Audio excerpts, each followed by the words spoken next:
जय श्री राधा कृष्ण। हे माधव, मेरे प्यारे सांवरे, दाता तेरे दरबार में हर पल ही खुशियों की भरमार है। मन को मेरे भाता है तू, मेरे बांके बिहारी, मुझको सिर्फ तेरी ही दरकार है, तेरी ही दरकार है। बोलो बांके बिहारी लाल की जय, मोर मुकुट बंसरी वाले की जय, वृंदावन बिहारी लाल की जय।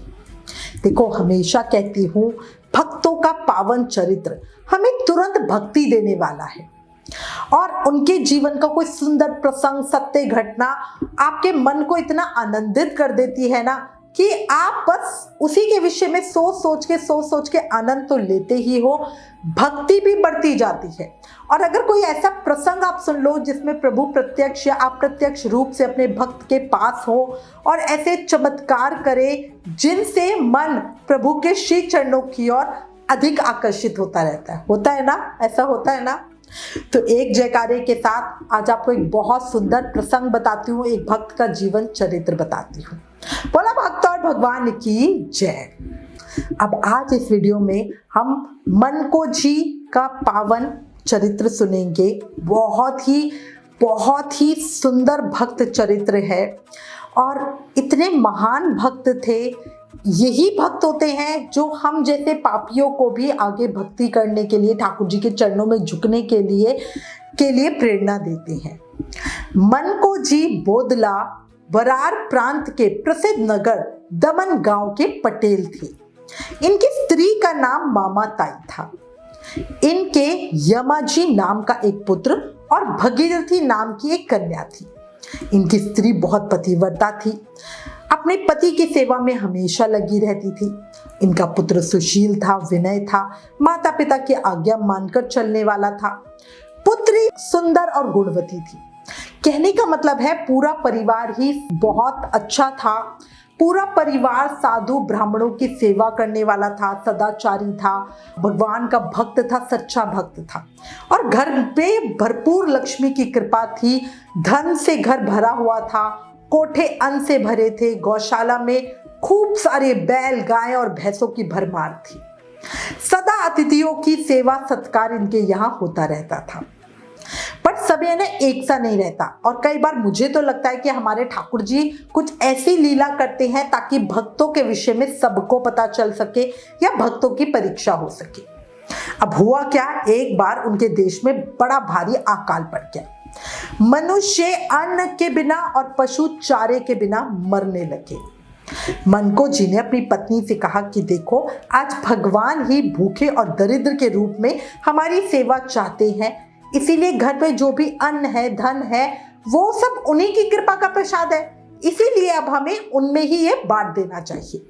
भूखों को अन्न, प्यासों को जल, नंगों को वस्त्र और रोगियों को औषधि देना ही भगवान की हमारी तरफ से सच्ची सेवा पूजा होगी। पर हाँ, एक चीज है, कभी भी दान का अभिमान या घमंड तुम्हारे अंदर ना आए और हमेशा अपने मन में ये भाव रखना कि ये सब दिया हुआ भगवान का ही और भगवान को ही मैं इसे अर्पित कर रहा हूं। ऐसा भाव अपना बना के रखना। नम्रता पूर्वक मीठी वाणी से सबका सत्कार करते हुए सेवा अर्पण करना। अब इस तरह से पति ने बहुत अच्छे से अपनी पत्नी को समझा दिया। अब मनको जी की आज्ञा मानने वाली निर्लोभी मामा ताई ने बड़ी प्रसन्नता से पति की आज्ञा स्वीकार की। भूखों को अन्न, नंगों को वस्त्र, अनाथों को अबद आश्चर्य मिलने लगा। दूर दूर से सैकड़ों सहस्त्र कंगाल भूखे लोगों की भीड़ उमड़ कर आने लगी।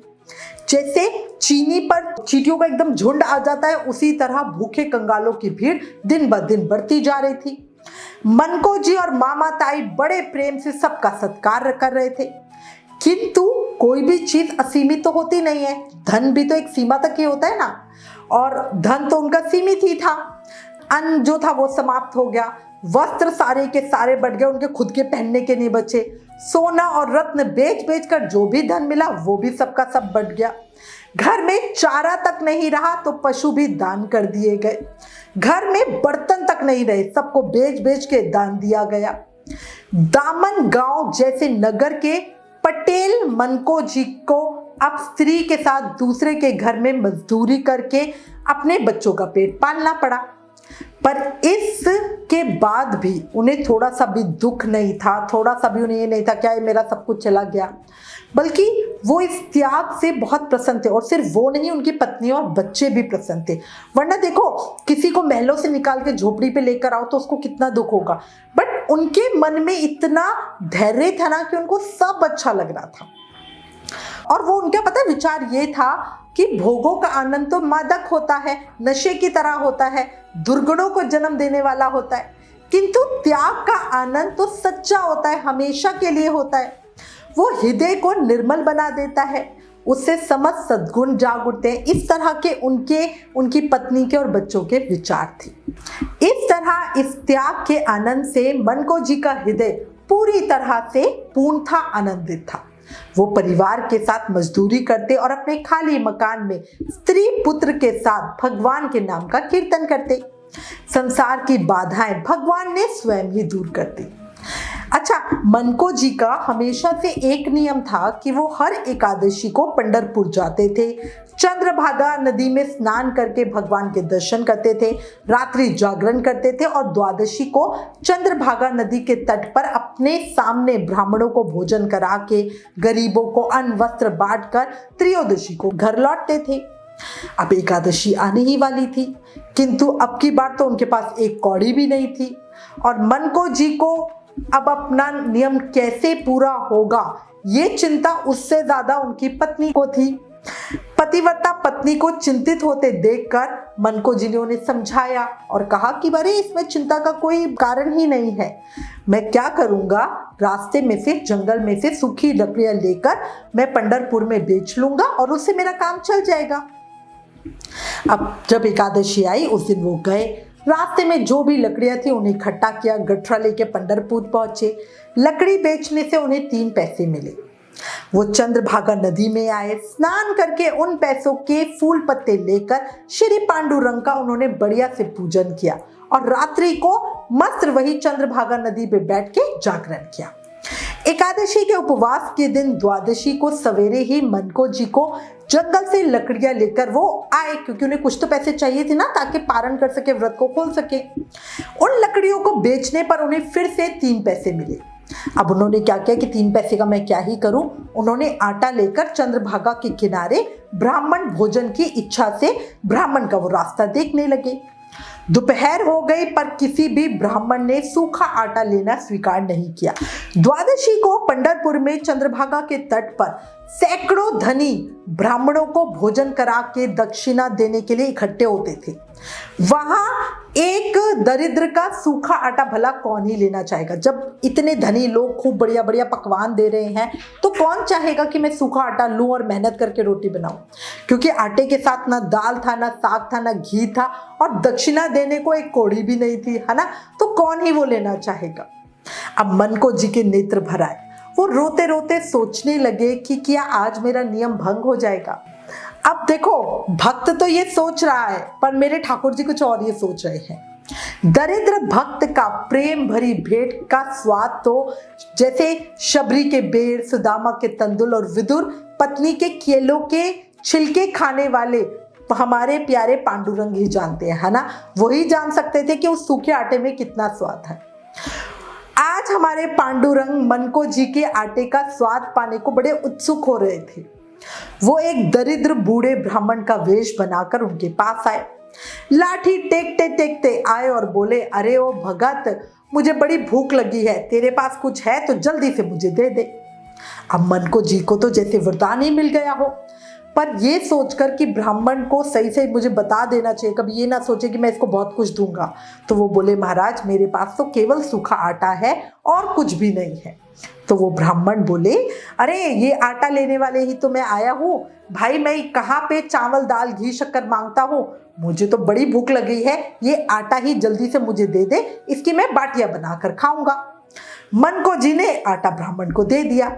वो चाहते थे कि ब्राह्मण उनके सामने ही भोजन बनाकर खा ले, क्योंकि देखो हर बार मनको जी का नियम ही था कि वो अपने सामने ही ब्राह्मणों को जिमाते थे, है ना।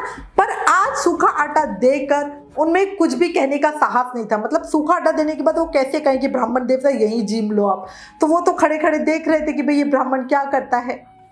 पर घट घट के जानने वाले हमारे ब्राह्मण देवता वो भक्त के मन की बात भी जान गए और बोले कि अरे भैया भगत क्या खड़ा खड़ा देखता है, कुछ कंडे और जाके आग मांग ला, जिससे मैं यहीं पर बाटियां बना के खा लूंगा, भूख के मारे मुझसे तो कहीं जाया नहीं जाएगा। अब उनकी बात सुन के मनको जी प्रसन्न हो गए, दौड़ के गए, यात्रियों से सूखे कंडे मतलब उपले मांग के ले आए और थोड़ी सी अग्नि ले आए। भारी यज्ञों को भोगने वाले हमारे सर्वेश्वर अपने हाथों से भक्त का दिया आटा गूंदने लगे। अब देखो यहाँ मेरे ठाकुर जी तो भक्त के लिए कर रहे हैं, बट अब हमारी लक्ष्मी जी, समस्त ऐश्वर्यों की अधीश्वरी भगवती लक्ष्मी महालक्ष्मी भी भक्तों के ऐसे उपहार का एक एक कण पाने को ललचाए रहती है। वो जानती थी कि उनके स्वामी इतने मधुर पदार्थ उनके साथ बांटेंगे नहीं, वो तो हमेशा भूल ही जाते हैं और खुद ही सब खा लेते हैं। इसीलिए मांग कर आग्रह पूर्वक वो लेने के लिए पहुंच गई। अब हमारी लक्ष्मी माता को भी मनको जी के सूखे आटे का लालच वहां पे ले आया। वो बूढ़ी ब्राह्मणी के रूप में ब्राह्मण के पास आई और बोली, मुझे छोड़कर यजमान का दिया अन्न क्या अकेले ही खाओगे? भगवान मुस्कुरा दिए, कुछ बोले नहीं। उन वृद्ध मैया ने मनको जी द्वारा दिए आटे से खूब बढ़िया बाटियां बनाई। मनको जी को अब एक चिंता और हो रही थी कि आटा तो एक के पेट भरने लायक भी नहीं था, अब दो भोजन कैसे करेंगे? और ऊपर से ब्राह्मण देवता ने उन्हें भी भोजन करने को कहा, तो उन्होंने कह दिया कि महाराज आप मेरी चिंता ना करो, मैं तो बचा हुआ आपका झूठन प्रसाद पा लूंगा। मेरे जगन्नाथ पांडुरंगा और जगदम्बा रुक्मणी जी ने पेट भरकर भोजन किया। तृप्त होकर मनको जी के सामने देखते ही देखते वो अदृश्य हो गए। अब मनको जी को पता लगा कि उनका आटा स्वीकार करने वाले ब्राह्मण के वेश में स्वयं विट्ठल देव ही थे। वो भाव से गदगद हो गए। मनको जी दौड़ के वहां से मंदिर में भगवान के दर्शन करने गए। उनको लगा कि आज पांडुरंगा साक्षात सामने खड़े होकर मुस्कुरा रहे हैं। उन्होंने हाथ जोड़ के प्रार्थना की और बोले, हे दीनानाथ, हे भक्तवत्सल, आपकी कृपा तो बड़ी धन्य है, बड़ी धन्य है। बड़े बड़े धनिकों के नाना प्रकार के 56 भोगों को छोड़कर आप आज मुझ कंगाल के सूखे आटे पे रीझ गए, पर ये करके आपने मुझे बड़ा कृतज्ञ कर दिया, बड़ा कृतार्थ किया। तो भगवान बोले, भाई मैं तो कहीं जाना भी नहीं चाहता हूं, पर बड़े बड़े जोनहारों में भी मुझे कोई पूछता ही नहीं है। अब ये सुनकर मनको जी ने कहा, भगवान ऐसी कैसी बात करते हो आप? तो भगवान बोले, देख तुझे अगर प्रमाण चाहिए तो मैं प्रमाण देता हूं।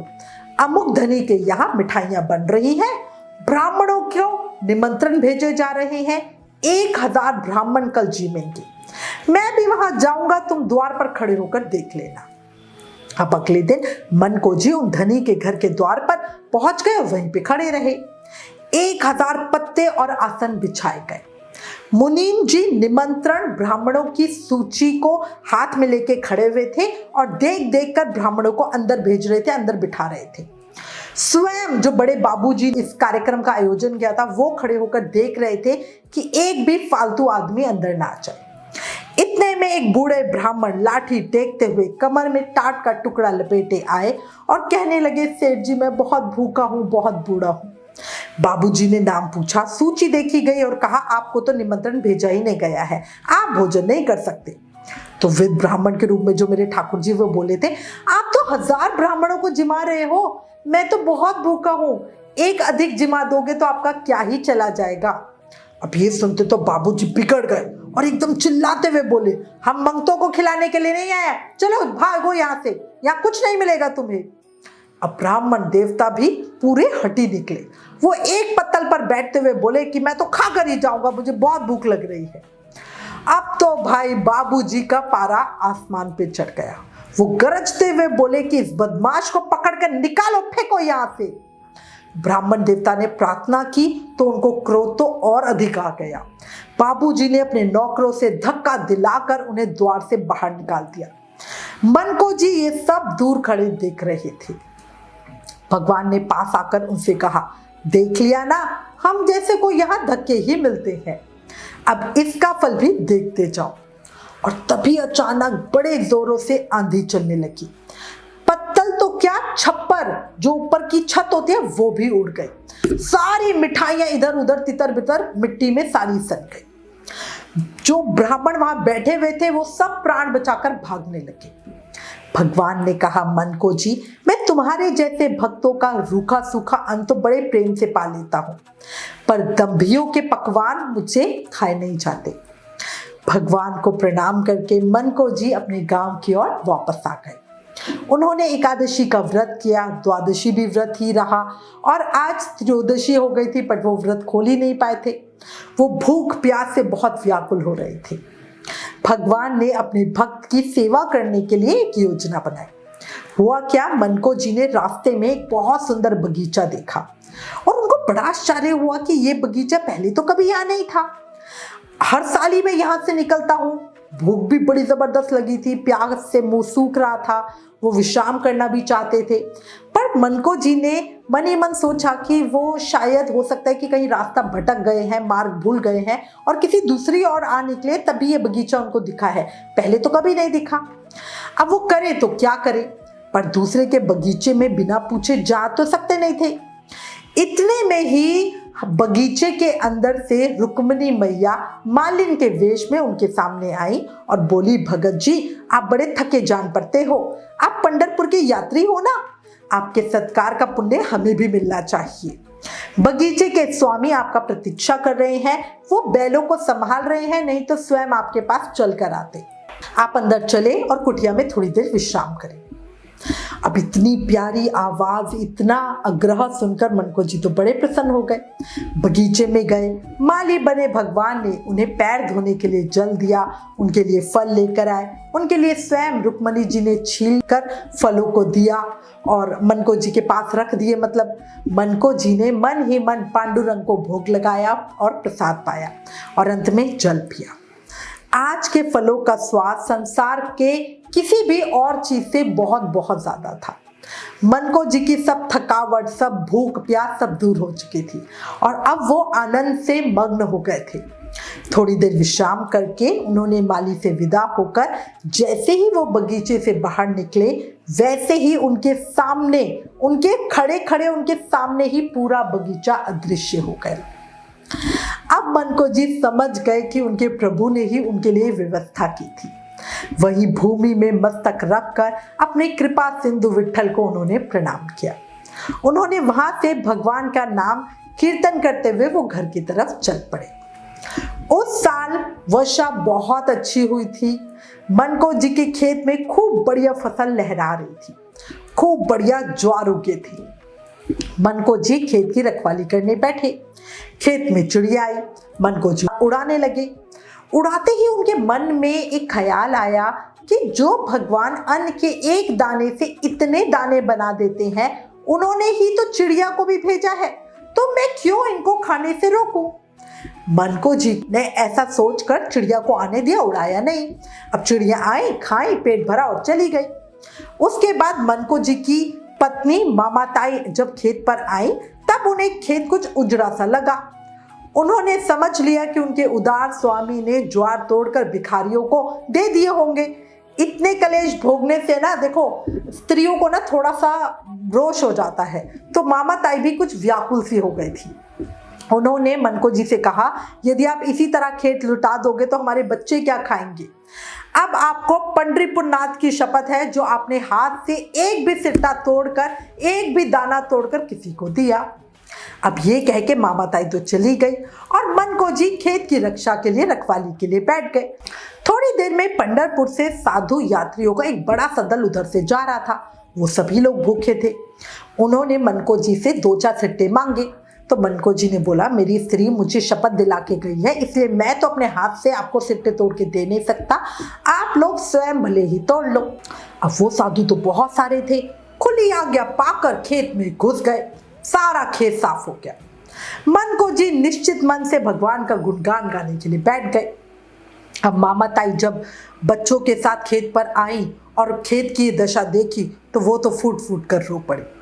पर पुंडरीनाथ अपने भक्त का प्रेम जानकर बहुत ही संतुष्ट हुए, क्योंकि पंढरीनाथ के यात्री उनका ज्वार खा गए। इस चीज की हमारे पांडुरंगा जी को भी बहुत खुशी थी और मन को जी तो बहुत ही प्रसन्न थी। मनको जी के खेत उजड़ने की बात गांव में फैलते ही लोग तरह तरह से उनकी आलोचना करने लगे। जो दुर्जन लोग सत्पुरुषों को संकट में पड़ा देखकर संतुष्ट होते हैं, वो मनको जी को कष्ट देने का षड्यंत्र करने लगे। उन्होंने लगान अफसर से कहा कि पहले मनको जी से लगान वसूल किया जाए, जब तक वो लगान नहीं देंगे हम लोग भी लगान नहीं देंगे। अब अफसर ने हवलदारों को रुपए मांगने के लिए मनको जी के घर भेजा, क्योंकि पहले समय में ये होता था ना, फसल के ऊपर लगान देना पड़ता था। मनको जी के घर में कुछ था ही नहीं कि वो क्या देते। फसल तो बहुत बढ़िया हुई थी, बट सारी फसल बट भी तो गई थी। गांव के साहूकार ने भी ब्याज पर रुपया देने से साफ मना कर दिया। विवश होकर मनको जी रुपया उधार लेने के लिए रास नामक पास के गांव में पहुंचे। उधर दूसरी तरफ दुष्टों ने यह अफवाह फैला दी कि मनको जी घर से भाग गए हैं ताकि उन्हें पैसा न देना पड़े। इस खबर के परिणाम स्वरूप एक हवलदार कुर्की लेकर उनके घर पहुंच गया और उनकी पत्नी मामा ताई को घर से निकालकर उसने घर में ताला बंद कर दिया और उनकी गाय बकरियां भी कुर्क कर ली, मतलब जब्त कर ली। अब भक्त वत्सल प्रभु ने दामन गांव के बिटिया महार का रूप उद्धार किया। भक्तों के योगक्षेम का वहन करने की उन्होंने प्रतिज्ञा जो कर रखी है, अपने भक्तों को वो परेशान देख नहीं सकती है। लगान अफसर के पास जाकर मनको जी का पूरा रुपया देकर उन्होंने रसीद कटवा ली। घर का ताला खुल गया, कुर्की उड़ गई। गांव वालों को भी अब लाचार होकर रुपए भरने पड़े, क्योंकि पहले तो वो लगान अफसर के पीछे पड़े थे कि अगर मनको जी नहीं भरेंगे तो हम भी नहीं देंगे। अब जब मनको जी ने भर दिया तो उनको भी देना पड़ा। उधर दूसरी तरफ मनको जी को भी ब्याज पर दूसरे गांव से रुपए मिल गए। वो रुपए लेकर अफसर के पास पहुंचे और क्षमा प्रार्थना करने लगे। तब अफसर ने कहा, तुम्हारे रुपया तो बिटिया महार ने भर दिए हैं, तुम्हारे घर वालों ने रुपए भेजे होंगे। वो सोच रहे थे कि घर पर तो एक फूटी कौड़ी भी नहीं थी, तो लगान कौन कैसे भेजता। उधर दूसरी तरफ घर वाले ये सोच रहे थे कि मनको जी ने रुपए भरे हैं, इसी से कुर्की उठी है। बेचारा दामन गांव का बिटिया महार, उसे तो किसी भी बात का कुछ पता ही नहीं था। उसके पास भला इतना रुपया कहां से आता। वो तो मनको जी के पैरों पड़ रहा था कि मुझे तो कुछ भी पता ही नहीं है। अब जब ये सारी बात मनको जी ने सुनी तो मनको जी समझ गए कि उनके लिए पांडुरंगा बिटिया महार के रूप में आए थे और ये पैसा चुका के गए हैं। भक्त के लिए वो कृपा सागर कब क्या नहीं बन सकते, क्या रूप नहीं धर सकते। गांव के कुछ लोगों ने आश्चर्य से उसी समय खेत की ओर दौड़ते हुए आकर ये समाचार दिया कि मनको जी का खेत बड़े बड़े मोटे मोटे सिट्टों से ज्वार से लहरा रहा है, और इतना ज्वार तो उन्होंने कभी भी किसी के भी खेत में कभी नहीं देखा।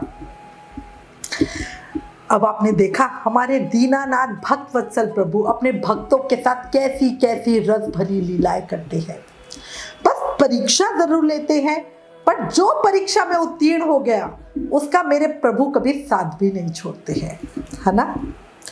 अब अंत में दो शब्द मेरे ठाकुर जी के श्री चरणों में, मुझे नशा है तुझे याद करने का, ओ मेरे भाग्य बिहारी जी। और ये नशा मैं सरेआम करती हूँ। पूछते हैं लोग कितना प्यार है तुझे अपने बिहारी जी से, और मैं कहती हूँ अगर बारिश की बूंदें गिन सको तो गिन लो, उतना ही है। पर अब आके बिहारी लाल की जय, मोर मुकुट बंसरी वाले की जय, वृंदावन बिहारी लाल की जय। अगर भक्त का चरित्र और भक्तमय ये प्रसंग पसंद आया, दिल को छुआ, मन दर्शनों के लिए व्याकुल हुआ, तो प्लीज इस वीडियो को ज्यादा से ज्यादा शेयर करें। Please like share and subscribe. Thank you. जय श्री राधा कृष्ण।